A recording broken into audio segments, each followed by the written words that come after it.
గృహస్థాశ్రమంలో ఉన్నప్పుడు మనం చేయవలసినటువంటి బాధ్యతలు ఏంటంటే సత్సంతానాని కోసం మాత్రమే భార్యాభర్తలుగా ఉండటము. దేనికోసం అండి?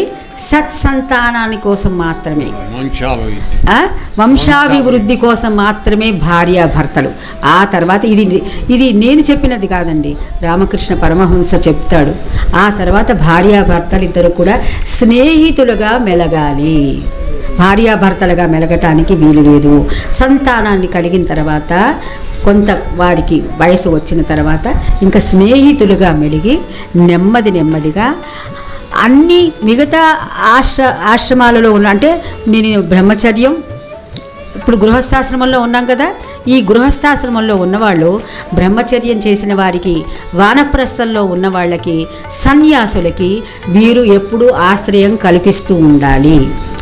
అదే కాకుండా ఈ గృహస్థాశ్రమంలో ఉన్నవాళ్ళు 5 యజ్ఞాలు తప్పకుండా చెయ్యాలి.